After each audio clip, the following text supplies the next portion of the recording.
पाठ 13 विराम चिन्ह।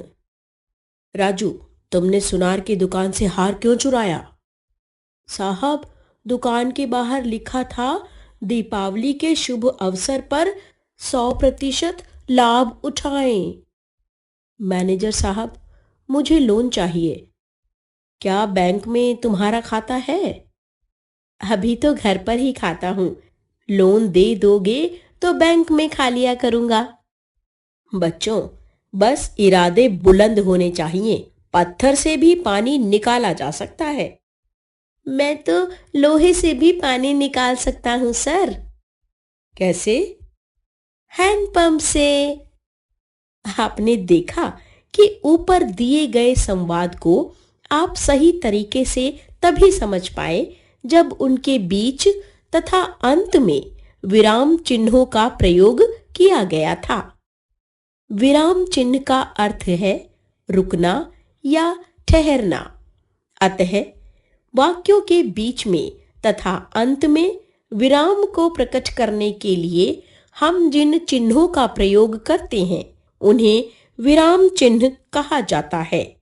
विराम चिन्ह हमें बताते हैं कि किस स्थान पर रुकना चाहिए। जैसे वह आ गया, अरे वह छत से गिर पड़ा। राम, राहुल और आकाश मित्र हैं। वाक्य बोलते या लिखते समय विराम प्रकट करने वाले चिन्हों को विराम चिन्ह कहते हैं। विराम चिन्ह के अनुचित प्रयोग से अर्थ का अनर्थ भी हो सकता है। नीचे दिए गए वाक्यों को ध्यानपूर्वक पढ़िए और समझिए। 1. रोको मत, जाने दो। इस वाक्य का तात्पर्य है कि उसे रोका न जाए, जाने दिया जाए। 2.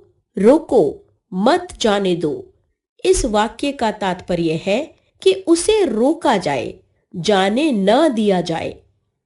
प्रमुख विराम चिन्हों के बारे में जानें।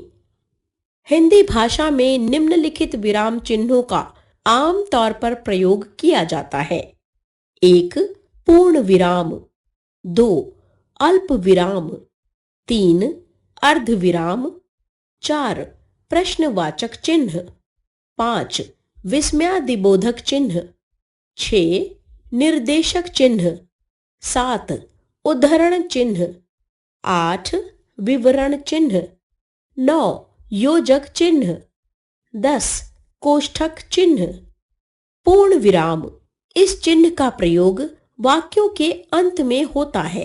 विस्मयादिबोधक और प्रश्नवाचक वाक्यों को छोड़कर प्रत्येक वाक्य के अंत में पूर्ण विराम चिन्ह लगाया जाता है। जैसे राधे खेल रहा है, मीरा कपड़े धोती है। अल्प विराम। जब वाक्य का अर्थ स्पष्ट करने के लिए वाक्य में थोड़ा रुकना आवश्यक हो तो वहां अल्प विराम चिन्ह का प्रयोग करते हैं।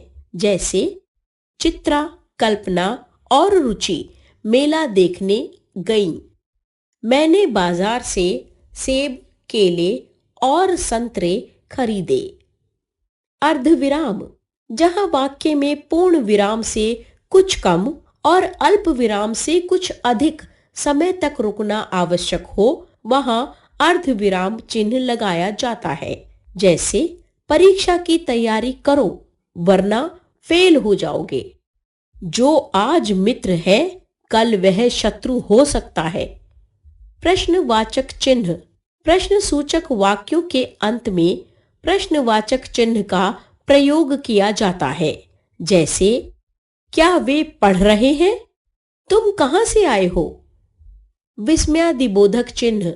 हर्ष, शोक, घृणा, आश्चर्य आदि भावों को प्रकट करने वाले शब्दों के अंत में विस्मयादिबोधक चिन्ह का प्रयोग करते हैं। जैसे वाह कितना सुंदर दृश्य है, हाय मैं लुट गया। निर्देशक चिन्ह। किसी कथन के स्पष्टीकरण से पहले तथा संवाद व वार्तालाप के नामों के बाद इस चिन्ह का प्रयोग करते हैं। जैसे अध्यापक ने पूछा, तुम क्या कर रहे हो? छात्र ने उत्तर दिया, मैं पढ़ रहा हूं। उद्धरण चिन्ह किसी कथन को ज्यों का त्यों लिखने, समाचार पत्र अथवा कहानी आदि का नाम लिखने में उद्धरण चिन्ह का प्रयोग किया जाता है। उद्धरण चिन्ह दो प्रकार के होते हैं, जैसे इकहरा उद्धरण चिन्ह, दोहरा उद्धरण चिन्ह। इकहरा उद्धरण चिन्ह, इसका प्रयोग किसी व्यक्ति के उपनाम, पदवी, किसी पुस्तक के नाम, शीर्षक आदि के साथ किया जाता है, जैसे अयोध्या सिंह उपाध्याय हरिओध, सूर्यकांत त्रिपाठी निराला, रामधारी सिंह दिनकर, सच्चिदानंद हीरानंद वात्स्यायन अज्ञेय। दोहरा उद्धरण चिन्ह, इस चिन्ह का प्रयोग कहावत, संवाद और किसी प्रसिद्ध कथन आदि के लिए किया जाता है, जैसे सुभाष चंद्र बोस ने कहा था, तुम मुझे खून दो, मैं तुम्हें आजादी दूंगा। मास्टर जी ने कहा, उत्तीर्ण होना है तो ध्यान से पढ़ाई करो। विवरण चिन्ह किसी नाटक में संवाद से पूर्व तथा उदाहरण आदि का संकेत करने के लिए विवरण चिन्ह का प्रयोग किया जाता है, जैसे रुद्र ने पूछा, तुम्हारे भाई का क्या नाम है? गौरव ने उत्तर दिया, मेरे भाई का नाम उत्कर्ष है। योजक चिन्ह दो शब्दों के बीच संबंध दर्शाने के लिए योजक चिन्ह का प्रयोग करते हैं, जैसे गंगा यमुना उत्तर भारत की नदियां हैं, वह दिन रात मेहनत करता है। कोष्ठक किसी शब्द के अर्थ को और अधिक स्पष्ट करने अथवा क्रम सूचक अंकों को दर्शाने के लिए कोष्ठक चिन्ह का प्रयोग किया जाता है, जैसे दादाजी हंसकर, बेटा खाना खा लो, राम ने रावण लंकापति को मारा। हमने सीखा, विराम शब्द का अर्थ होता है रुकना अथवा ठहरना। लिखित भाषा में विराम को दर्शाने के लिए विराम चिन्हों का प्रयोग किया जाता है। 1. विराम चिन्हों के सही विकल्प पर